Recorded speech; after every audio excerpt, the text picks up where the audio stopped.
Movies would like you to believe that Roman warfare was a precisely organized spectacle, but the reality was nothing like that. No cheering, no glory, just silence, exhaustion, and orders. What really happened in a Roman battle didn't start with a charge, it started the day before.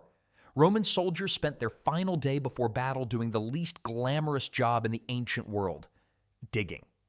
Thousands of men with shovels transformed into a massive construction crew, building temporary fortifications around their camp.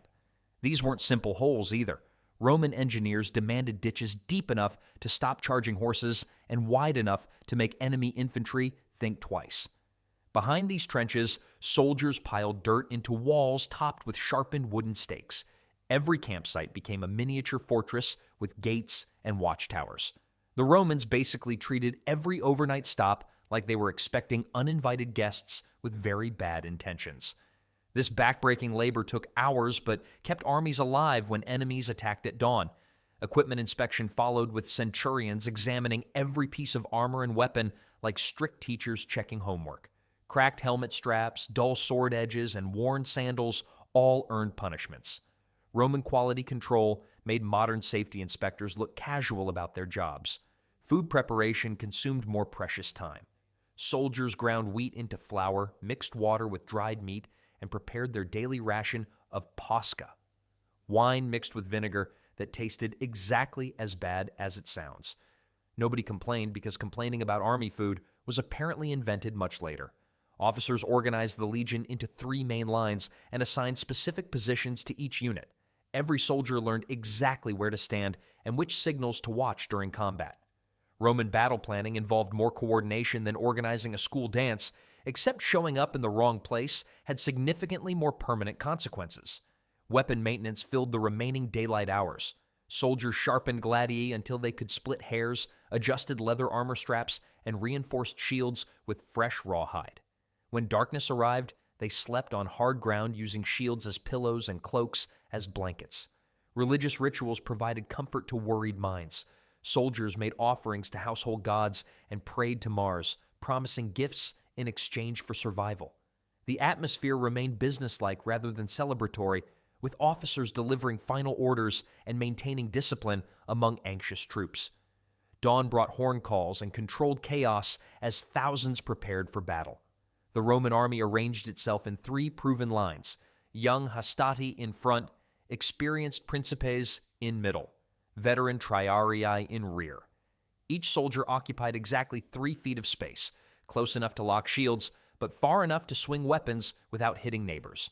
Bronze helmets protected heads, but created serious vision problems. Most soldiers could only see straight ahead, with side vision blocked by metal cheek guards. Sounds became muffled, making it nearly impossible to hear orders beyond their immediate area. The Romans had apparently figured out the mathematics of organized violence, which probably wasn't anyone's favorite homework assignment. Communication relied on horn calls, flag signals, and mounted messengers.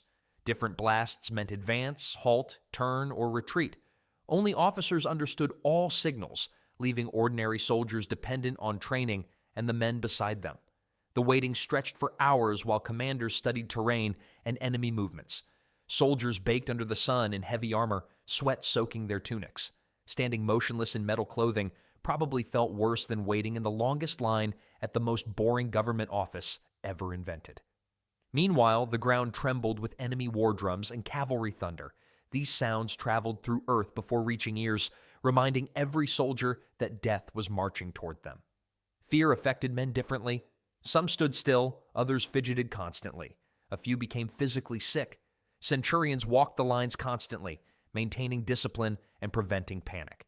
They corrected posture, adjusted spacing, and whispered encouragement or threats. Roman military justice apparently believed that fear of your own officers was the best cure for fear of the enemy. The fundamental rule was simple: nobody moved unless ordered. This had been beaten into every soldier during training that made modern boot camp look like vacation. As enemy forces drew closer, quiet conversations faded into grim silence of men preparing to kill or be killed. Roman horns blasted the advance signal, and thousands of feet moved forward in perfect unison. This wasn't the wild movie charge. Legions advanced at steady walking pace, maintaining tight formation. Officers shouted commands to keep lines straight and prevent gaps. Walking toward people who want to kill you apparently requires special courage not taught in regular PE classes. At 15 to 30 meters from enemies, every soldier hurled heavy javelins simultaneously.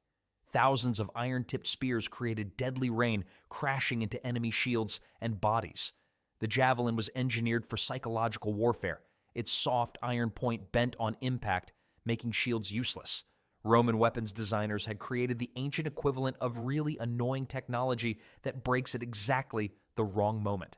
After throwing javelins, soldiers drew gladii, short swords perfect for close combat. The collision between forces created chaos no training could prepare anyone for.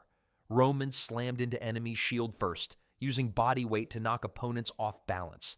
This was less like sword fighting and more like the world's most violent contact sport, except everyone carried sharp metal objects.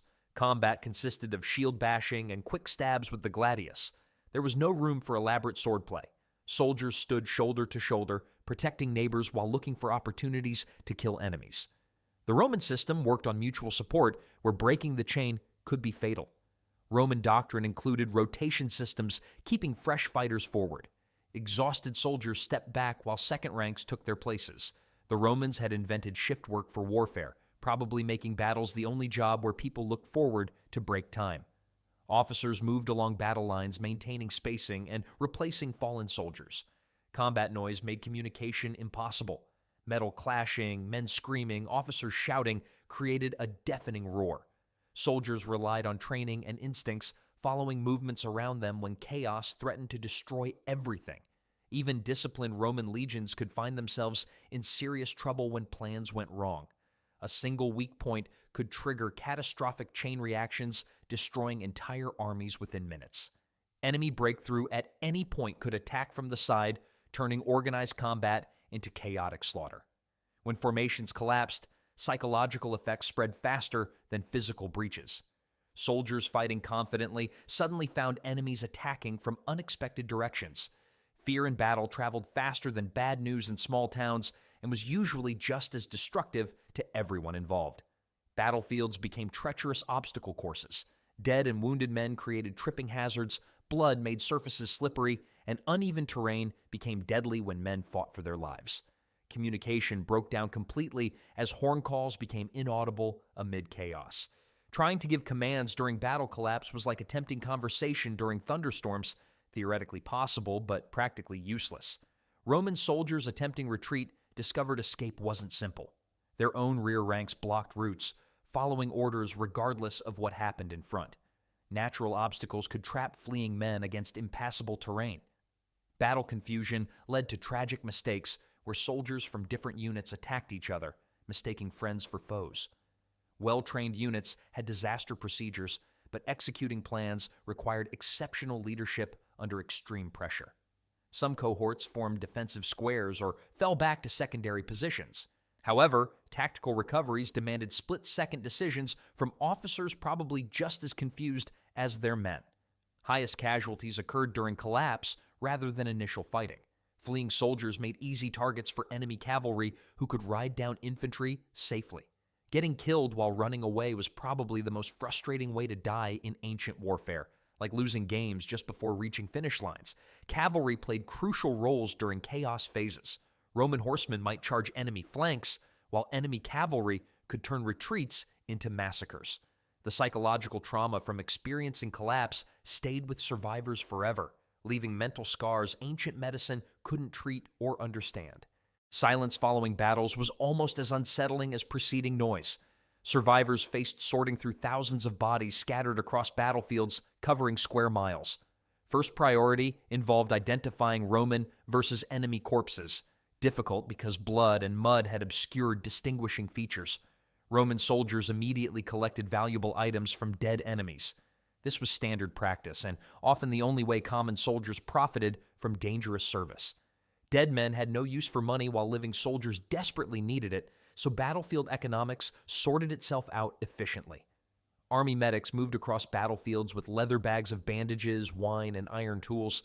They used vinegar as antiseptic and heated metal to stop bleeding. Identifying Roman dead created heartbreaking scenes as soldiers searched for missing comrades using personal items and distinctive scars. Burial arrangements reflected practical realities. Enemy corpses went into large pits dug by prisoners, while Roman dead received slightly better treatment when time allowed. Enemy prisoners presented opportunities and problems. Healthy captives could be sold as slaves, while wounded ones were often executed. Equipment redistribution followed a strict hierarchy. Officers received valuable items, while ordinary soldiers settled for scraps. Roman bureaucracy extended even to battlefields because nothing said military efficiency like paperwork completed while standing ankle-deep in blood. Payment was notoriously slow and unreliable. Soldiers often waited months for promised rewards, and some never received full payment when commanders kept larger portions. Medical discharge was available for disabled soldiers, but the process was complicated and unfair. Roman military benefits apparently worked about as well as you'd expect from ancient government programs, which is to say, not very well at all. The psychological aftermath affected survivors in ways Roman society barely acknowledged. Veterans experienced nightmares, tremors, and violent outbursts. Ancient medicine had no understanding of mental trauma, so soldiers were expected to simply get over experiences and prepare for the next campaign. Roman armies resumed marching within 24 hours when possible, leaving only burial details behind. This prevented enemy reinforcements, avoided disease around corpses, and maintained campaign momentum. Roman military scheduling apparently didn't include time for proper grief counseling or recovery periods. Victory spoils followed ancient customs heavily favoring rank. Generals claimed largest shares while ordinary soldiers divided scraps. Successful campaigns could result in land grants, allowing veterans to establish farms in conquered territories. However, payment systems were infamous for delays and complications. Disabled veterans faced uncertain futures depending on luck and connections. The fortunate received pensions for modest retirements, while many discovered military service counted for little in civilian society. Roman society expected soldiers to be tough and emotionless, but apparently trauma didn't read the philosophical manuals about proper masculine behavior. Many veterans found careers utilizing military skills, joining urban police, becoming bodyguards, or establishing gladiator schools. Official reports transformed bloody battles into glorious victories, enhancing generals' reputations while barely mentioning ordinary soldier sacrifices. Veterans rarely received recognition for psychological trauma or recovery time. Men who witnessed friends killed or survived terrifying defeats were expected to move on and prepare for next campaigns. Most professional legions spent years fighting endless conflicts, with some serving decades. Roman military careers were basically extended combat tours with occasional breaks for more combat, which explains why retirement was such an appealing concept among experienced soldiers. The harsh realities created warrior cultures valuing discipline and courage, but often made it difficult for men to admit weakness or successfully transition to peaceful civilian life after years of organized violence.